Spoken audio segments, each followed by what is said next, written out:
नमस्कार, मैं रविश कुमार। दिल्ली के पीछे एक दिल्ली, दिल्ली के आगे एक दिल्ली, बोलो कितनी दिल्ली? आगे आगे दिल्ली, पीछे पीछे दिल्ली, पीछे पीछे दिल्ली, आगे आगे दिल्ली, भीगी दिल्ली, भीगी बिल्ली, भीगी बिल्ली, भीगी दिल्ली।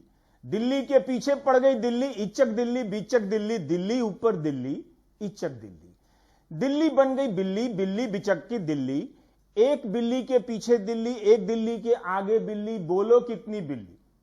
तुम छोटी दिल्ली, हम बड़की दिल्ली, हम बड़की दिल्ली, तुम छोटकी दिल्ली। खूब घुमाओ जनता को, जनता बन जाए भीगी बिल्ली। तो हजरात, हमारा यही कहनाम है कि नई दिल्ली बड़ी दिल्ली हो गई है। इस दिल्ली में दो दिल्ली नहीं रह सकती। जब भी उस दिल्ली को लगता है कि दिल्ली बन रही है, बड़ी दिल्ली बताने आ जाती है कि वो दिल्ली बनने का ख्वाब नहीं देख सकती। इसलिए दिल्ली ने दिल्ली को दिल्ली बनने से रोकने के लिए दिल्ली के ऊपर एक दिल्ली बिठा दी है। यही कहानी का सार है और इसी भूल भुलैये के खिलाफ आम आदमी पार्टी और कांग्रेस ने आवाज उठाई है कि एक दिल्ली दूसरी दिल्ली का गला घोंट रही है। और एमसीडी में हो गए जीरो, अरे लड़ेंगे, अरे लड़ेंगे। दिल्ली को दिल्ली से बचाने के लिए आम आदमी पार्टी और उसकी सरकार का हर सदस्य जंतर मंतर पर जमा हुआ। मुख्यमंत्री केजरीवाल अरसे बाद जंतर मंतर पर लौटे हैं। 6 साल तरक्की के जश्न मना रही दिल्ली की सरकार ने पिछले कुछ सालों से बड़ी दिल्ली से टकराव की राजनीति छोड़ दी थी।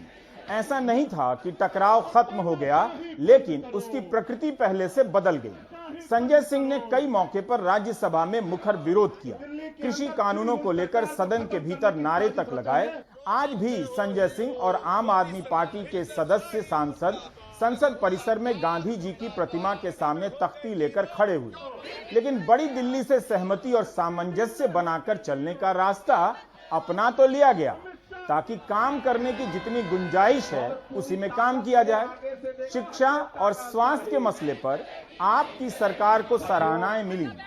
ऐसा नहीं है कि आलोचनाएं नहीं हुई, लेकिन इन दो क्षेत्रों में दिल्ली की सरकार के काम ने उसके काम को पहचान तो दी ही। मगर इसी प्रक्रिया में एक और बात हुई। बड़ी दिल्ली की राजनीति का रंग उधार लेने का इल्जाम भी लगा। बड़ी दिल्ली ने देशभक्ति की बात की तो दिल्ली ने देशभक्ति का पाठ्यक्रम भी बना डाला। बड़ी दिल्ली ने राम मंदिर की बात की तो दिल्ली ने अयोध्या दर्शन का कार्यक्रम बना दिया। हो सकता है कि इसके कारण सामंजस्य का रास्ता खोजा जा रहा हो, लेकिन तमाम कोशिशों के बाद भी सामंजस्य का यह रास्ता फिर से जंतर मंतर पहुंच गया है और टकराव का रूप लेने जा रहा है। इस बात को आप नेशनल कॉन्फ्रेंस के उमर अब्दुल्ला के ट्वीट से समझ सकते हैं। उमर अब्दुल्ला ने लिखा है कि 2019 में जब जम्मू कश्मीर का दर्जा घटाया गया, उसके अधिकार छीन लिए गए, तब आम आदमी पार्टी ने केंद्र सरकार का समर्थन किया था। इसके बाद भी हम दिल्ली की चुनी हुई सरकार की शक्तियों को छीन लेने की कोशिशों की निंदा करते हैं।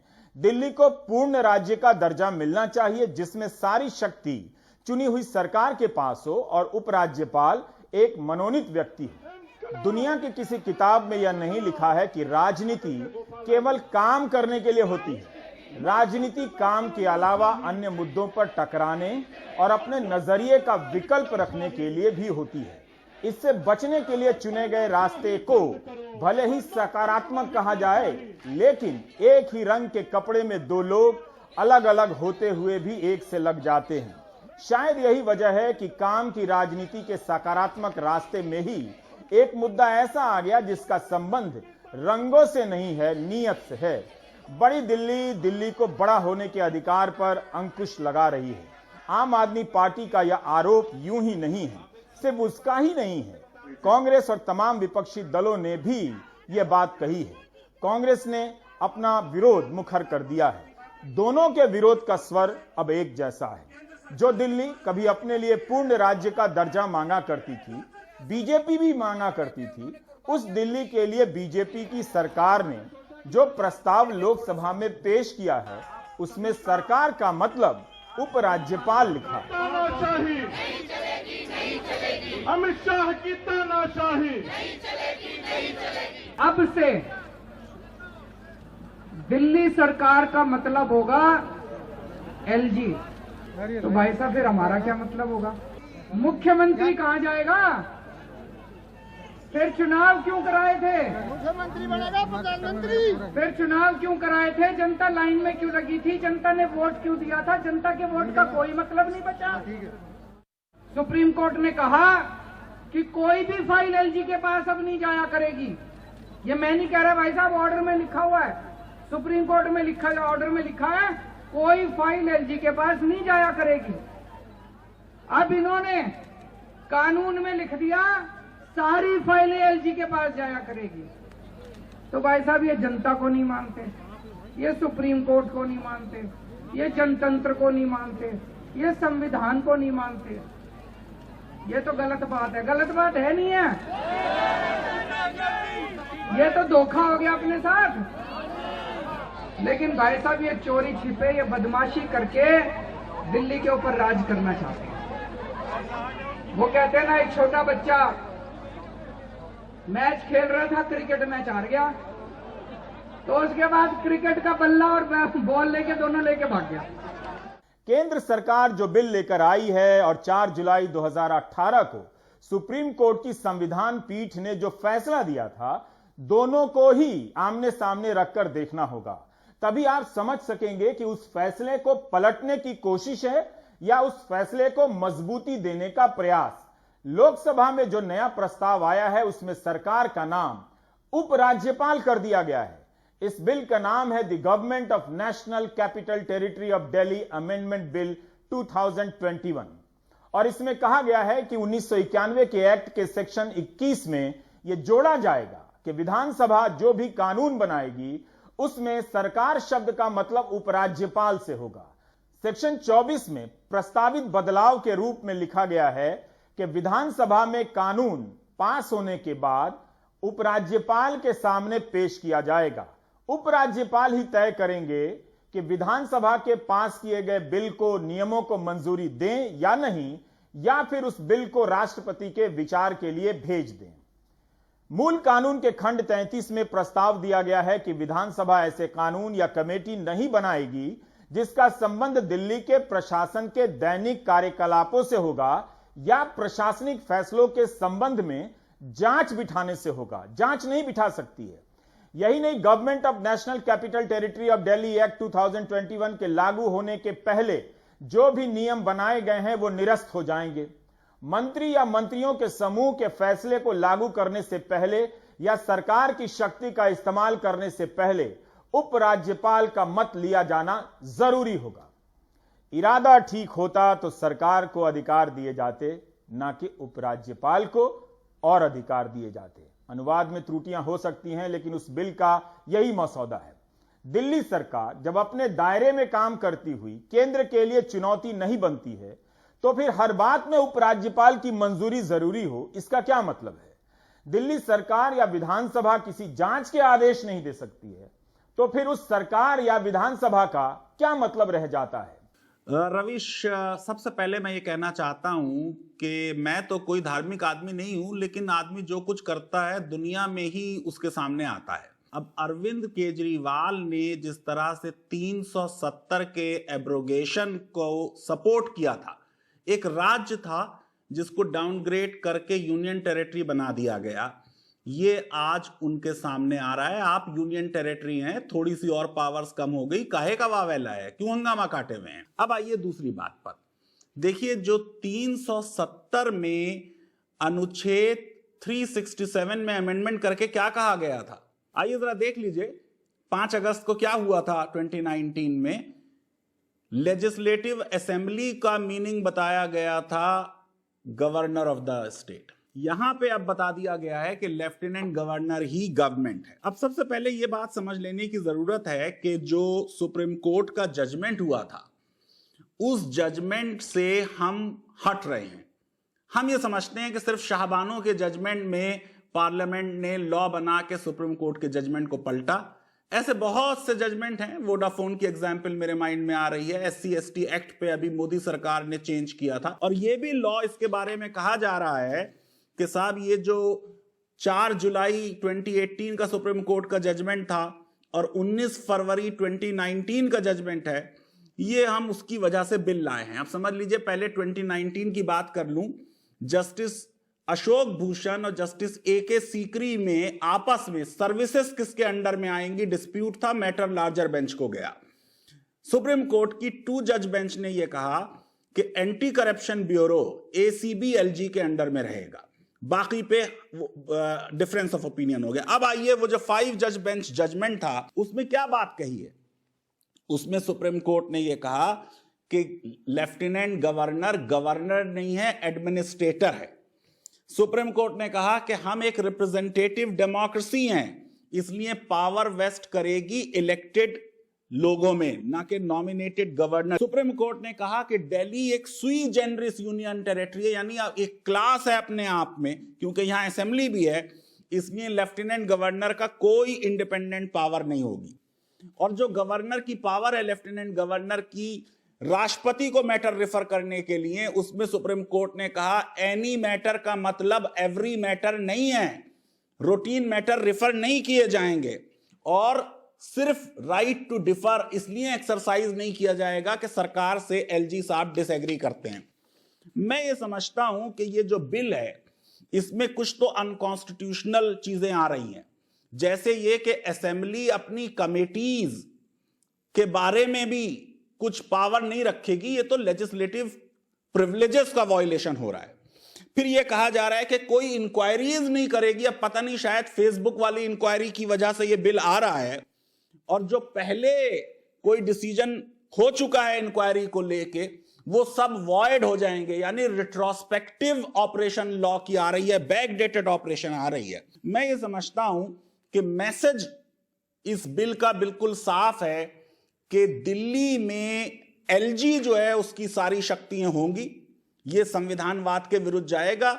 जो सुप्रीम कोर्ट का जजमेंट था कि एब्सोल्यूट पावर किसी की नहीं होगी, यहां बिल्कुल एब्सोल्यूट पावर दी जा रही है अब लेफ्टिनेंट गवर्नर को, और इलेक्टेड गवर्नमेंट की पावर्स कर्टेल की जा रही है। मुझे याद आ रहा है रवीश कि 1935 के बिल का जो 1935 एक्ट है उसका हमने अपने स्वतंत्रता संग्राम में विरोध किया था, ये कह के कि इसमें गवर्नर जनरल और वॉइस राय को जो ये ट्रांसफर्ड और रिजर्व सब्जेक्ट करके पावर दी गई हैं, इनको पहले सस्पेंड करो, फिर हम इसको मानेंगे। और आपको ताज्जुब होगा रवीश ये जान के कि गवर्नमेंट ऑफ इंडिया एक्ट 1935 लागू नहीं हुआ, हमने इतनी अपोजिशन की उसकी, और आज हम अपने स्वतंत्रता संग्राम के आइडियल से हट रहे हैं, जबकि ये हमारी संविधान में मौलिक ड्यूटी है कि हम अपने जो आइडियल्स हैं स्वतंत्रता संग्राम के उनको चेरिश करेंगे और उनको अपहोल्ड करेंगे।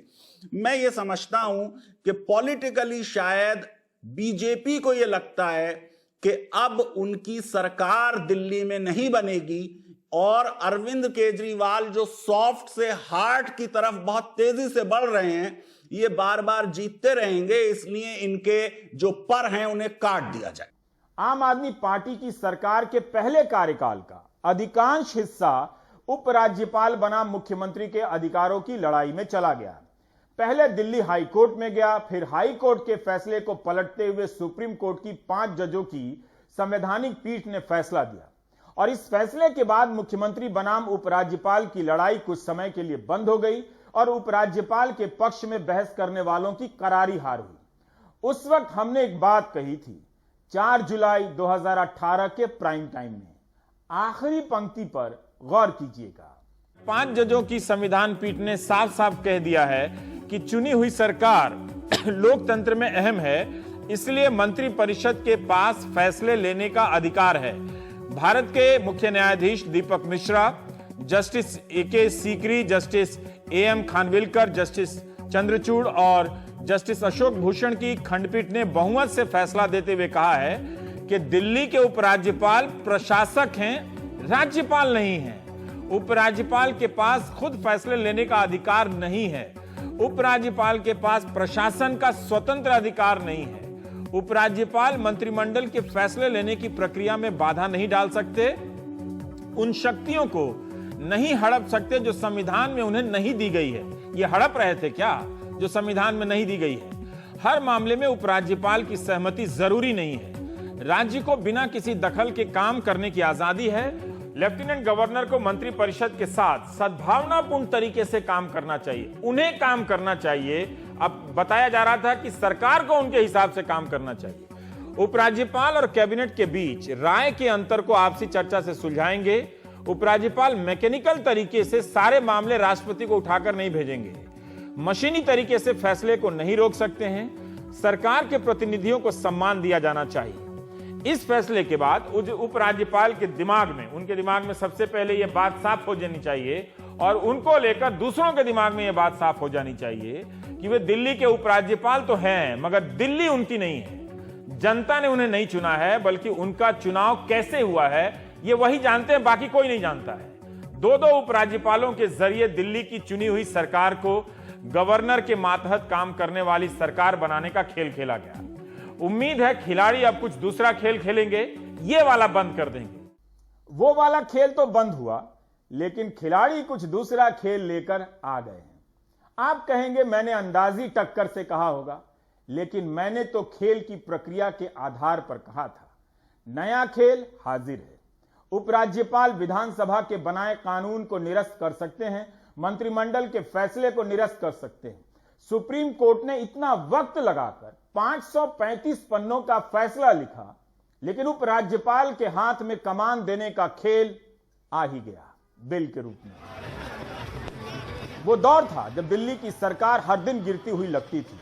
आप कभी गोदी मीडिया के आर्काइव में जाइए, हर दिन आम आदमी पार्टी के विधायकों की सदस्यता जाने की स्टोरी चलती मिलेगी और डिबेट भी। लाभ के पद के मामले को लेकर अच्छा खासा एक फर्जी मुद्दे पर आपका वक्त बर्बाद किया गया, लेकिन आज उस डिबेट का कहीं अता पता नहीं है। दिल्ली की सरकार ऐसे ही कई फर्जी मुद्दों से घिरी हुई थी। इल्जाम केजरीवाल सरकार पर लगा कि काम नहीं करते हैं, केवल झगड़ा करते हैं। जम्मू कश्मीर के राज्य का दर्जा समाप्त किए जाने के फैसले का स्वागत और समर्थन कर भले ही केजरीवाल ने वोट बैंक को ठीक रखा, लेकिन इस फैसले से उन्हें भी शांति नहीं मिली। समस्या यह है कि पूर्ण राज्य का दर्जा मांगने वाली बीजेपी ने इसे चुनाव में क्यों नहीं लाया? क्या इसीलिए 2020 के विधानसभा चुनाव में बीजेपी ने पूर्ण राज्य का दर्जा अपने मैनिफेस्टो में नहीं डाला था? 2019 में केजरीवाल ने बीजेपी के 2014 के घोषणा पत्र को जलाया था, जिसमें बीजेपी ने दिल्ली को पूर्ण राज्य देने की बात कही थी। अगर यही व्यवस्था इतनी सही है, तो फिर यह बिल केवल दिल्ली के लिए क्यों लाया गया है? केंद्र सरकार राष्ट्रपति को भी यही सारे अधिकार दे सकती है, दे दे। किसी भी तर्क और दलील से देखिए तो यह बात समझ के बाहर है कि दिल्ली की चुनी हुई सरकार का नाम उपराज्यपाल हो। या तो विधायकों को खरीद कर सरकार गिरा दो, अपनी बना लो, या फिर सरकार का ही नाम बदल दो। सरकार का नाम बदलने का खेल नया है। विधायक खरीदने की भी जरूरत नहीं। अब बिल की भाषा अधिकारों के वास्तविक बंटवारे से कहीं ज्यादा बड़ा खेल करती है। आम आदमी पार्टी और कांग्रेस एक दूसरे के प्रतिद्वंदी हैं, मगर कांग्रेस ने भी इस बिल का पुरजोर विरोध किया है। कांग्रेस के कोषाध्यक्ष पवन कुमार बंसल ने अपने ट्वीट में कहा है कि the government of NCT of Delhi bill कहती है कि दिल्ली सरकार का मतलब उपराज्यपाल होगा। लोकतंत्र पर जोरदार प्रहार है। या तो चुनी हुई सरकार से नियम बनाने का अधिकार भी ले लेता है और एक विधानसभा की हैसियत मेट्रोपॉलिटन काउंसिल की बना देता है। कांग्रेस नेता कपिल सिब्बल का ट्वीट है कि एनसीटी ऑफ दिल्ली 2021 असंवैधानिक है, संघीय ढांचे का उल्लंघन है, निर्वाचित सरकार पर अंकुश लगाने वाला है, विधायकों को पिंजड़े में जकड़ा प्रतिनिधि बना देता है।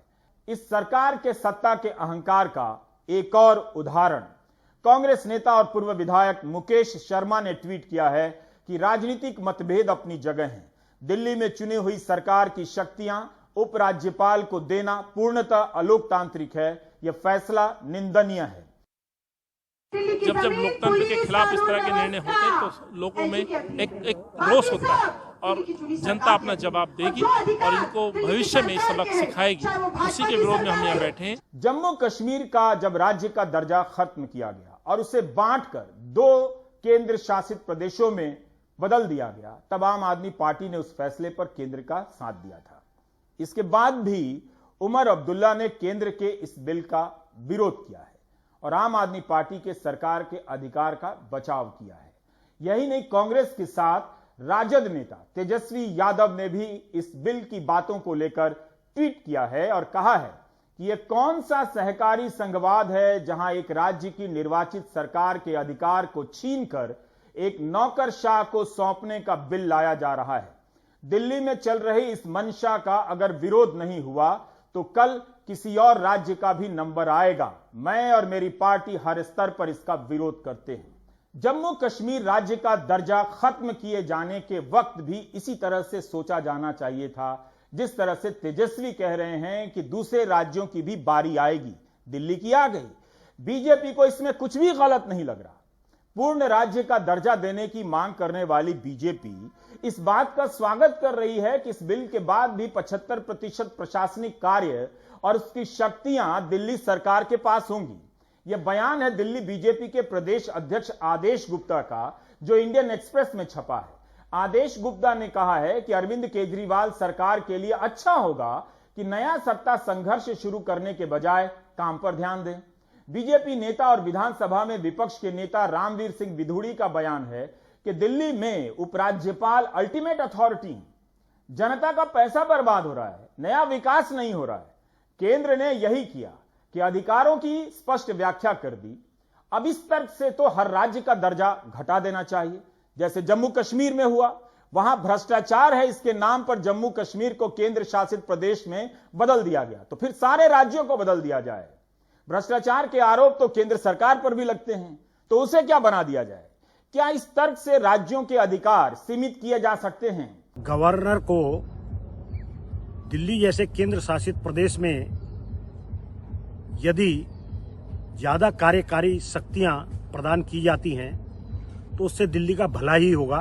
सुप्रीम कोर्ट ने अपने फैसले में कहीं नहीं कहा है कि उपराज्यपाल दिल्ली में अल्टीमेट पावर है। आप और बीजेपी के बीच लड़ाई मुद्दों से ज्यादा सरकार के अधिकारों को संकुचित करने के मसलों पर ही होती है। जब से आम आदमी पार्टी की सरकार आई है तब से उसे अधिकारों की लड़ाई का सामना करना पड़ रहा है। पिछले 6 साल में टकराव के अनेक प्रसंग सामने आए जिनकी चर्चा में समय का बहुत खर्चा है।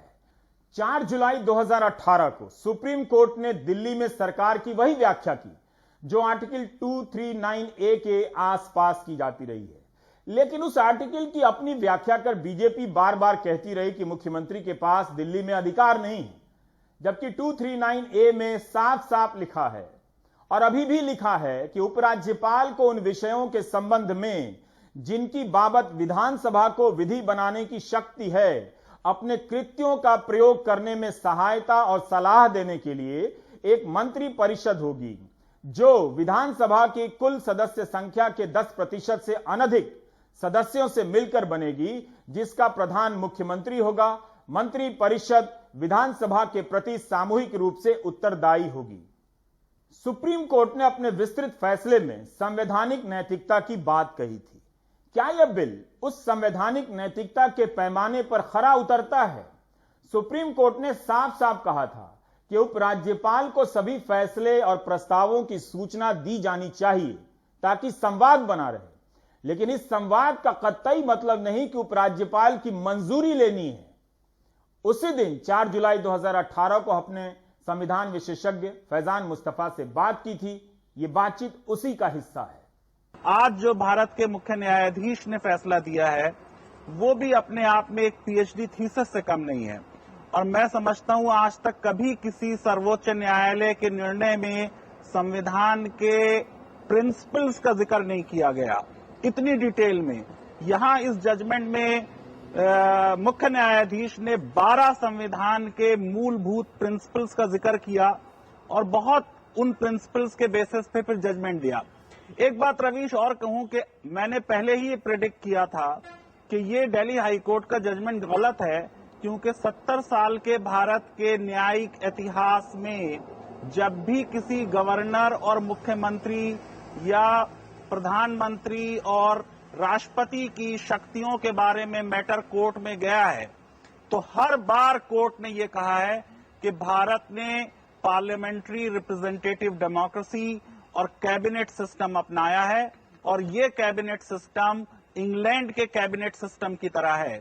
इसलिए जो यहाँ पे राज्यपाल होगा या राष्ट्रपति होगा उसकी शक्तियां सीमित हैं। उसके बारे में कहा जाता है like the British queen, he reigns but does not rule. आपके पास एक मुकुट है लेकिन आपके पास शक्तियां नहीं है। तो मैं ये समझता हूं कि ये जो फैसला है, इससे ये बात अब पूरी तरह साबित हो चुकी है कि दिल्ली में राज्यपाल बॉस नहीं है, दिल्ली की बॉस एक इलेक्टेड गवर्नमेंट के मुख्यमंत्री हैं। और उन मुख्यमंत्री से भी सर्वोच्च न्यायालय ने और चीफ जस्टिस ने ये कहा है कि वो इस बात पे बहुत ज्यादा अपना फोकस न डालें और हार्मोनियसली काम करें। ये बात सही है कि लेफ्टिनेंट गवर्नर जो हैं वो एक एडमिनिस्ट्रेटर हैं और गवर्नर नहीं है, लेकिन उन्होंने कहा है अपने जजमेंट में कि जो कैबिनेट है दिल्ली की, वो भी इस बात को समझे कि राज्य नहीं है दिल्ली। तो आप ये देखिए कि दोनों बातें कही, उसमें एक तरफ उन्होंने ये कहा कि साहब वो गवर्नर नहीं है, दूसरी तरफ मुख्यमंत्री को ये बताया कि आप राज्य नहीं हैं। और बहुत साफ तौर से रवीश ये बात उन्होंने कह दी कि गवर्नर, लेफ्टिनेंट गवर्नर की कोई पावर नहीं है। या तो उनको जो एड एंड एडवाइस, सलाह मशवरा कैबिनेट देगी उसको मानना है, और या फिर उनको राष्ट्रपति को रिफर कर देंगे उन 3 मैटर्स में, exceptional, rarest of rare situation में, वैलिड रीजंस के लिए, और उसके बाद जो राष्ट्रपति कहेंगे वो मानेंगे। सुप्रीम कोर्ट ने साफ कर दिया है कि कोई उनकी इंडिपेंडेंट राय नहीं होगी। लेकिन रवीश, भारत में हमेशा हमने कई बार बात की है गवर्नर्स की, जो हमारे गवर्नर्स हैं ये सब दिल्ली के गुलाम होते हैं, ये सब एजेंट होते हैं सेंटर के, ये अपनी मर्जी से कभी कुछ नहीं करते। इतनी स्पष्टता के बाद भी ऐसा बिल लाया गया। सुप्रीम कोर्ट के फैसले में साफ साफ कहा गया कि उपराज्यपाल हर मामले में दखल नहीं दे सकते हैं, लेकिन इस बिल के बाद हर मामले में उपराज्यपाल के दखल के बिना कोई काम नहीं होगा। लोकसभा में लाया गया यह बिल पास हो ही जाएगा, लेकिन जो फेल होगा वह है भारत का संघवाद, संवैधानिक नैतिकता, दिल्ली और राज्यों के बीच संतुलन बनाए रखने की परंपरा। ब्रेक ले लेते हैं, सब कुछ ब्रेक हो चुका है।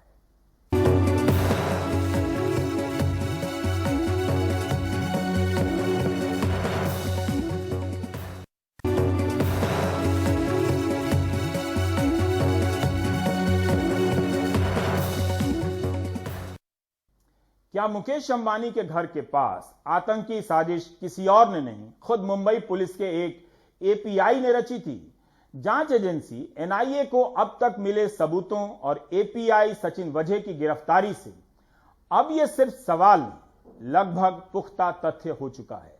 लेकिन यह जवाब अभी मिलना बाकी है कि वजह ने देश के सबसे बड़े उद्योगपति मुकेश अंबानी के घर के पास आतंकी साजिश की झूठी कहानी क्यों बनाई और किसके कहने पर। मुंबई से सुनील सिंह की रिपोर्ट। 25 फरवरी को जब यह स्कॉर्पियो और उसमें जिलेटिन की 20 छड़ों के साथ धमकी भरा पत्र मिला था, तब किसी ने सोचा भी नहीं था कि इस आतंकी साजिश को अंजाम देने वाला कोई और नहीं, खुद मुंबई पुलिस का एपीआई होगा। एपीआई भी वही जिसे उस मामले की जांच करने का जिम्मा दिया गया। नाम सचिन वजह और पहचान थी मुंबई पुलिस के सिंघम की। लेकिन अब सचिन वजह सलाखों के पीछे हैं और केंद्रीय जांच एजेंसी एनआईए उनसे पूछताछ कर रही है। एनआईए अब तक सचिन वजह की सरकारी गाड़ी सफेद इनोवा जब्त कर चुकी है। आरोप है कि 25 फरवरी को सीसीटीवी में स्कॉर्पियो के पीछे दिख रही ये वही इनोवा कार है जिसमें बैठकर स्कॉर्पियो का ड्राइवर वापस गया। इतना ही नहीं, 24 फरवरी का ही मौके पर से जो सीसीटीवी का फुटेज मिला है उसमें पीपीई किट पहने एक शख्स इनोवा से उतरकर स्कॉर्पियो कार की तरफ जाते हुए दिख रहा है। बताया जा रहा है कि वो कोई और नहीं, खुद सचिन वजह हैं। मामले में एनआईए ने एक काले रंग की मर्सिडीज कार भी जब्त की है। एनआईए दफ्तर में जब उस कार की तलाशी ली गई तो उसमें भी केस से जुड़े ढेरों सबूत मिले हैं।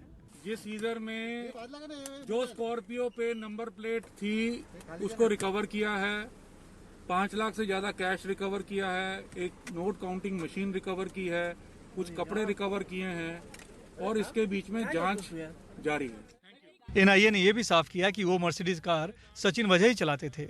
यही काली मर्सिडीज कार मुंबई पुलिस मुख्यालय में भी कई बार देखी गई थी। धुले जिले के सारांश भावसार ने दावा किया है कि यह कार उनकी थी, लेकिन फरवरी महीने में ही उन्होंने उसे एक कार खरीद फरोख्त करने वाली कंपनी को बेच दिया था।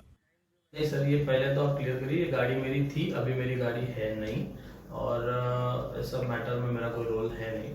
अभी तक मुझे कोई ऑफिशियल एनआईए पर्सन या लोकल पुलिस किसी की तरफ से कॉल नहीं है, बट अगर ऐसा कुछ आता है तो मैं 100% उनको कोऑपरेट करूंगा। सवाल है वो मर्सिडीज कार सचिन वजह के पास कैसे पहुंची और वो 5 लाख रुपए किसके हैं। एनआईए को वजह से जुड़ी एक और जानकारी मिली है जो हैरान करने वाली है। पता चला है कि मामले में गिरफ्तार हुए एपीआई सचिन वजह ने सीआईओ में रहते हुए जब वो संदिग्ध स्कॉर्पियो और बम धमकी की जांच कर रहे थे तब थाने की अपनी निवासी सोसाइटी का सीसीटीवी फुटेज डीवीआर के साथ जब्त कर लिया था। सवाल है, कोई जांच अधिकारी अपनी ही निवासी सोसाइटी की सीसीटीवी फुटेज और डीवीआर क्यों जब्त करेगा? केंद्रीय जांच एजेंसी एनआईए भी हैरान है और उसे शक है कि विक्रोली से स्कॉर्पियो कार चोरी हुई ही नहीं थी, बल्कि सचिन वजह ने खुद अपनी सोसाइटी में छुपा रखी थी। एनआईए की टीम ने 15 मार्च की रात सीआईओ दफ्तर की तलाशी ली और वहां से साकेत सोसाइटी का डीवीआर, वजह का आईपैड, लैपटॉप, कुछ फोन भी साथ ले गई। लेकिन एनआईए के हाथ अभी नंबर प्लेट बनाकर देने वाली दुकान का डीवीआर नहीं लगा है। दुकानदार के मुताबिक सचिन वजह उसकी दुकान से सीसीटीवी का डीवीआर भी उठा लाए थे। 25 तारीख या 27 कुछ तो डेट पे आए थे, उनकी पूरी टीम आई थी, 5 लोग थे करीबन। तो डीवीआर लेके गए और फिर उसके बाद वहाँ पे मुझे बुलाया गया। मामले में स्कॉर्पियो के मालिक मनसुख हिरेन की मौत भी सवालों में है और महाराष्ट्र एटीएस हत्या का मामला दर्ज कर जांच कर रही है। मनसुख हिरेन 4 मार्च की शाम को गायब हुए थे और 5 मार्च को मुमरा रेती बंदर में उनका शव मिला, जबकि 3 मार्च को ही उन्होंने पुलिस और मीडिया द्वारा प्रताड़ित करने की शिकायत की थी। पता चला है कि जिस वकील ने मनसुख हिरेन की शिकायत ड्राफ्ट की थी उसके पास भी मनसुख को सचिन वजह ने ही भेजा था। टीआरपी का मैटर चल रहा था कोर्ट में, उसमें 4-5 आरोपी मेरे पास थे। वो सारे लोगों के लिए मैं कोर्ट में अपीयर हुआ था और उस केस का इन्वेस्टिगेशन सचिन वजह कर रहे थे। उस दरमियान मेरा उनका पहचान हुआ था, तो शायद उनको लगा होगा मेरे बारे में कि मैं उनको उनके किसी मित्र को अच्छी सलाह दे सकूंगा, इसलिए उन्होंने मेरे पास भेज दिया उनको। तो क्या पुलिस और मीडिया से परेशान होने के शिकायत पत्र के जरिए अहम गवाह मनसुख को मिटाने की भूमिका तैयार की गई थी? एनआईए की अब तक की जांच और उसमें मिले सबूतों से इतना तो साफ है कि मुकेश अंबानी के घर के पास आतंकी साजिश की कहानी जानबूझकर प्लान की गई थी। लेकिन सवाल है, क्यों और किसके कहने पर? बीजेपी के निशाने पर तो खुद मुख्यमंत्री उद्धव ठाकरे भी हैं, क्योंकि विधानसभा में मुद्दा उठने के बाद उद्धव ठाकरे ने यह कहकर सचिन वजह का बचाव किया था कि सचिन वजह को ओसामा बिन लादेन जैसा प्रचारित किया जा रहा है। शिवसेना बीजेपी पर मुंबई पुलिस को बदनाम करने का आरोप लगा रही है। ये लोग अपने आप को शेरलॉक होम्स समझते हैं, सब कुछ उनके पास ही जानकारी है और सरकार ऐसे ही बैठी है। अगर अपराधी था तो हम लोग भी उसको पकड़ लेते, हमारी पुलिस पकड़ लेते। जांच तो चल रही है। तो बीजेपी सवाल पूछ रही है कि सचिन वजह के पास ऐसा कौन सा राज है जो शिवसेना उसे बचा रही है? परमवीर सिंह या सचिन वजह बहुत छोटे लोग हैं, इनका नाम लेके ये कभी गुत्थी सुलझने नहीं वाली है। लेकिन सचिन वाजे को ऑपरेट करने वाले जो सरकार में बैठे हुए लोग हैं, उनकी जांच कौन करेगा? सचिन वजह कांड की गाज मुंबई पुलिस आयुक्त परमवीर सिंह पर गिरी है। उन्हें होमगार्ड भेज दिया गया है, जबकि हेमंत नगराले उनकी जगह पुलिस कमिश्नर बने हैं। हालात तेजी से बदले हैं, क्योंकि कुछ देर पहले तक उप मुख्यमंत्री अजित पवार अलग राग अलाप रहे थे। जब तक प्रूफ हाथ में नहीं आता तब तक किसी के ऊपर गवर्नमेंट एक्शन लेने का सवाल नहीं उठता। सुशांत सिंह राजपूत संदिग्ध मौत मामले की तरह मुंबई में एक बार फिर राज्य बनाम केंद्र की लड़ाई दिख रही है। लेकिन इस बार मामला सिर्फ राजनीतिक नहीं बल्कि आपराधिक साजिश और हत्या का है और आरोप मुंबई पुलिस के एपीआई पर है। एपीआई सचिन वजह, जिसका इतिहास विवादास्पद रहा है, घाटकोपर ब्लास्ट के आरोपी ख्वाजा यूनिस की कस्टडी में हत्या कर गायब करने के आरोप में जेल जाने के साथ ही 16 साल निलंबित भी रह चुके हैं। अब इस नए कारनामे के बाद सचिन वजह एक बार फिर से निलंबित कर दिए गए हैं। लेकिन सबसे बड़ा सवाल यह है कि अगर ये सब एपीआई सचिन वजह ने किया तो क्यों और किसके कहने पर? और ठाकरे सरकार की ऐसी क्या मजबूरी थी कि 16 साल निलंबित रहे एपीआई को न सिर्फ पुलिस सेवा में बहाल किया गया बल्कि उसे क्रिमिनल इंटेलिजेंस यूनिट का मुखिया भी बना दिया गया, जबकि अमूमन कोई पीआई स्तर का अधिकारी ही मुखिया होता है। मुंबई से कैमरामैन संजय मंडल के साथ सुनील सिंह, एनडीटीवी इंडिया के लिए।